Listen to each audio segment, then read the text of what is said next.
ഒരു 10 കോടി രൂപയുടെ സാമ്പത്തിക ബാധ്യതയുണ്ടെന്ന് വിചാരിക്കാം. ഈ 10 കോടി രൂപയുടെ സാമ്പത്തിക ബാധ്യതയുടെ ആധി മുഴുവൻ നിങ്ങളുടെ തലയിലാണ് കിടക്കുന്നത്. അതുകൊണ്ട് നിങ്ങൾക്ക് ഭക്ഷണം കഴിക്കാൻ തോന്നുന്നില്ല, ഉറങ്ങാൻ തോന്നുന്നില്ല, ആരോടും മിണ്ടാൻ തോന്നുന്നില്ല, മരിച്ചാൽ മതിയെന്ന് തോന്നുന്നു. അപ്പോൾ ഇതിൻ്റെ ഭാരം മുഴുവൻ നിങ്ങളാണ് ചുമക്കുന്നത്. എന്നാൽ ഒരു വ്യക്തി ദൈവത്തെ പിതാവായി കണ്ട് ആ പിതാവിനോട് ആശ്രയിച്ച് ആ ബന്ധത്തിലാണ് ജീവിക്കുന്നതെങ്കിൽ എല്ലാ ദിവസവും പിതാവായ അപ്പനായ ദൈവത്തിൻ്റെ മുമ്പിൽ ഈ ഭാരം എടുത്ത് കൊടുക്കുമ്പോൾ, ആ ദൈവത്തിൽ ആശ്രയിക്കുമ്പോൾ, ആ ദൈവം എൻ്റെ അപ്പനായതുകൊണ്ട് എന്നെ കൈവിടില്ല എന്ന് അയാൾ ഹൃദയത്തിൽ ഉറച്ചു വിശ്വസിക്കുമ്പോൾ, ആ ഭാരം മുഴുവൻ സത്യത്തിൽ അയാളിൽ നിന്ന് പോയി അത് കർത്താവിൻ്റെ ഭാരമായിട്ട് മാറുകയാണ്. അതുകൊണ്ടാണ് വചനം പറയുന്നത്, നിൻ്റെ ഭാരം കർത്താവിനെ ഏൽപ്പിക്കുക, അവിടുന്ന് നിന്നെ താങ്ങിക്കൊള്ളും. അപ്പോൾ അയാളുടെ ഭാരം കർത്താവ് ഏറ്റെടുത്തു. ഇപ്പോൾ അയാൾക്ക് എന്താണ്? ഇപ്പോൾ അയാൾക്ക് സ്വസ്ഥതയുണ്ട്, സമാധാനമുണ്ട്, ആശ്വാസമുണ്ട്, എവിടെയോ ഒരു ശാന്തതയുണ്ട്, വിശ്രമമുണ്ട്. ഇന്ന് മനുഷ്യന് ഒന്ന് ചിരിക്കാൻ പോലും പറ്റാത്ത എന്തുകൊണ്ടാണ്? അതിൻ്റെ കാരണം മനുഷ്യൻ എല്ലാ ഭാരവും അവൻ്റെ തലയിൽ കൊണ്ടു നടക്കുകയാണ്. എന്നാൽ ദൈവം നമ്മളെ വിളിച്ചത് എന്തിനാണ്? 6-ാമത്തെ ദിവസത്തിൽ നമ്മളിൽ തന്നെ ഈ ഭാരമെല്ലാം വെക്കാനല്ല, മറിച്ച് 7-ാമത്തെ ദിവസത്തിലേക്ക് ദൈവത്തിലേക്ക് എല്ലാം കൊടുക്കാനാണ്. നിൻ്റെ ഭാരം കർത്താവിനെ ഏൽപ്പിക്കുക. കർത്താവിന് നിന്നെക്കുറിച്ച് വിചാരമുണ്ട്, അവിടുന്ന് നിന്നെ അനുഗ്രഹിക്കും. അപ്പോൾ അത് ഒരു ബന്ധമുള്ളവന് മാത്രമേ അങ്ങനെ ചിന്തിക്കാൻ പറ്റൂ. എന്ത് ഭാരം ഉണ്ടെങ്കിലും, എന്തെല്ലാം ഭൂകമ്പം വന്നാലും, സുനാമി വന്നാലും, ഏതെല്ലാം മഹാമാരികൾ വന്നാലും, അതിൻ്റെ നടുവിൽ ഒരാൾക്ക് ശാന്തതയോടെ നിൽക്കാൻ പറ്റണമെങ്കിൽ അയാൾക്ക് ദൈവത്തോട് അത്രയും ബന്ധമുണ്ടെങ്കിലേ പറ്റൂ. അപ്പോൾ ഈ ബന്ധമാണ്, ഞാൻ ചുരുക്കി പറയാം, അതിൻ്റെ പേരാണ് ആരാധന. ഇങ്ങനെ ദൈവത്തിൽ ആശ്രയിച്ച്, ദൈവത്തെ ആരാധിച്ച്, ദൈവം തരുന്ന വിശ്രമം അനുഭവിക്കുന്നതിന് ദൈവം നമ്മളെ വിളിച്ചിരിക്കുന്ന ഒരു പ്രധാനപ്പെട്ട ദിവസമാണ് 7-ാം ദിവസം. അല്ലെങ്കിൽ അത് നമ്മളെ ഓർമ്മിപ്പിക്കാനാണ് 7-ാമത്തെ ദിവസം ദൈവം നമ്മൾ സാബത്ത് ആചരിക്കണം, ദൈവത്തെ ആരാധിക്കണം എന്ന് പറഞ്ഞിരിക്കുന്നത്. അപ്പോൾ നമുക്കറിയാം, പുതിയ നിയമത്തിൽ ജീവിക്കുന്ന നമ്മളെ സംബന്ധിച്ചിടത്തോളം ഇതൊരു ദിവസം മാത്രമല്ല, 24 മണിക്കൂർ നമ്മൾ ദൈവത്തോടുള്ള ഈ ബന്ധത്തിൽ ആത്മാവിൽ ജീവിക്കാനുള്ളവരാണ്.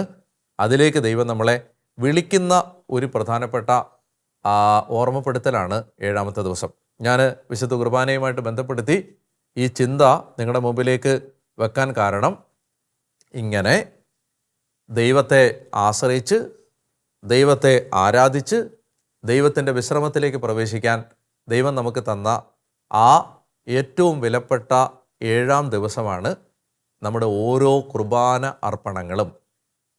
എന്ന് പറഞ്ഞാൽ ഞാൻ ഈ പറഞ്ഞ എല്ലാ കാര്യങ്ങളും ഈ വിശുദ്ധ കുർബാനയിൽ ആ 1 മണിക്കൂറിൽ നമ്മുടെ ജീവിതത്തിലേക്ക് സംഭവിക്കുന്നു.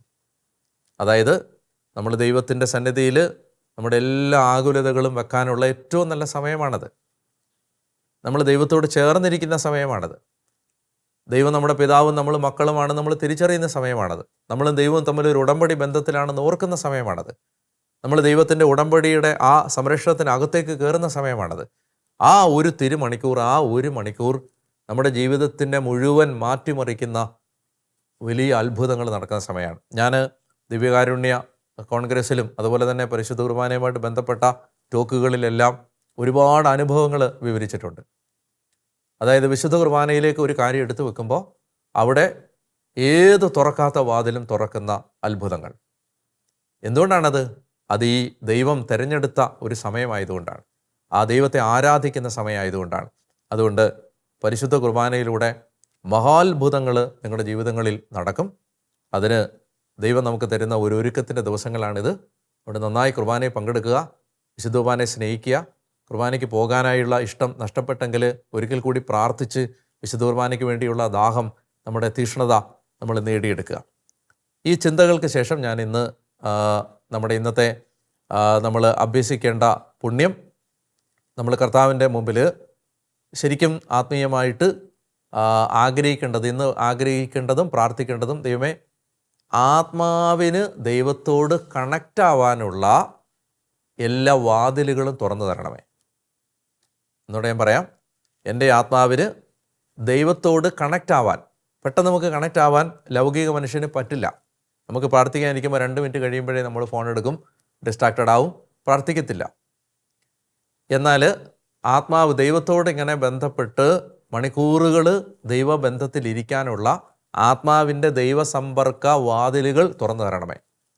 ദൈവത്തോട് കമ്മ്യൂണിക്കേറ്റ് ചെയ്യാനുള്ള എൻ്റെ ആത്മാവിൻ്റെ ഡോഴ്സ് എല്ലാം ദൈവമേ നീ ഓപ്പൺ ചെയ്ത് തരണേന്ന് ഇന്ന് ആഗ്രഹിക്കണം. അതാണ് നമുക്കുണ്ടാവേണ്ട പുണ്യം. അപ്പോൾ നമ്മുടെ ഇന്ന് മാറിപ്പോകേണ്ട തിന്മ ആത്മീയ അന്ധതയാണ്. ആത്മാവിൻ്റെ ഫാക്കൽറ്റികൾ അടഞ്ഞിരിക്കുന്ന അവസ്ഥ, ആത്മീയ അന്ധത, ആത്മീയ ബധിരത, ദൈവസ്വരം കേൾക്കാൻ പറ്റാത്ത അവസ്ഥ, പ്രാർത്ഥനയ്ക്കൊരു തുറവില്ലാത്ത അവസ്ഥ, ഈ ആത്മീയ അന്ധത ഈ ലോകത്തിൻ്റെ ദേവൻ അവരുടെ മനസ്സിനെ അന്ധമാക്കിയിരിക്കുന്നു. 2 കൊരിന്തോസ് 4:4 പൗലോസ് അപ്പോസ്തലൻ പറഞ്ഞ പോലെ ആത്മീയ അന്ധത. അപ്പോൾ പുണ്യം, ആത്മാവിൻ്റെ വാതിലുകൾ തുറക്കപ്പെടാൻ, ദൈവസമ്പർക്ക സാധ്യതകൾ തുറക്കപ്പെടാൻ പ്രാർത്ഥിക്കണം. പാപം, നമ്മുടെ ആത്മീയ അന്ധത മാറാനായിട്ട് നമ്മൾ ഇന്ന് ആഗ്രഹിക്കണം. ഇനി അതിനുവേണ്ടി നമ്മൾ ചൊല്ലേണ്ടത് ഒരു ജപമാല ഈ നിയോഗത്തിന് വേണ്ടി നമ്മൾ കാഴ്ചവെക്കണം. ഇത് വളരെ ഇമ്പോർട്ടൻ്റായ കാര്യമായതുകൊണ്ടാണ് ഞാൻ ഒരു ജപമാല തന്നെ ചൊല്ലണമെന്ന് പറയുന്നത്. ഒരു ജപമാല മാതാവിൻ്റെ മധ്യസ്ഥ അപേക്ഷിച്ച് ചൊല്ലി ഈ ആത്മീയ അന്ധത മാറാനും ആത്മാവിൻ്റെ ദൈവസമ്പർക്ക സാധ്യതകൾ തുറക്കപ്പെടാനും പ്രാർത്ഥിക്കണം എന്നുള്ളതാണ് നമ്മുടെ ഇന്ന് നമ്മൾ ഏറ്റെടുക്കേണ്ട പ്രാർത്ഥന. ഇനി ടാസ്ക് എന്താണ്? ഈ കാര്യങ്ങൾ കർത്താവിൻ്റെ മുമ്പിൽ വെച്ച് 1 മണിക്കൂർ നമ്മളൊരു ജപമാല ചൊല്ലുന്നത് തന്നെ യഥാർത്ഥത്തിൽ നമ്മൾ ഏറ്റെടുക്കേണ്ട ഒരു കാര്യമായതുകൊണ്ട് വേറൊരു കാര്യം നിർദ്ദേശിക്കുന്നില്ല. ഇത്തരം കാര്യങ്ങൾ നിങ്ങളുടെ മനസ്സിലേക്ക് വെക്കുക. അനുഗ്രഹീതമായ ഒരു ദിവസം നിങ്ങൾക്കുണ്ടാവട്ടെ എന്ന് ഞാൻ പ്രാർത്ഥിക്കുന്നു.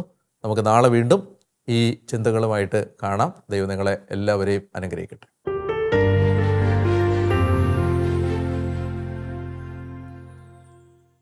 പരിശുദ്ധ പരമാദിവ്യകാരുണ്യീശോയ്ക്ക് നേരവും ആരാധനയും സ്തുതിയും പുകഴ്ചയും ഉണ്ടായിരിക്കട്ടെ.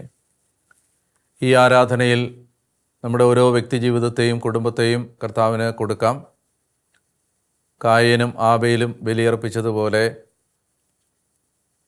നമ്മുടെ ജീവിതത്തിൽ നമ്മൾ ബലിയർപ്പിക്കുമ്പോൾ പാപത്തോടുകൂടെയാണോ,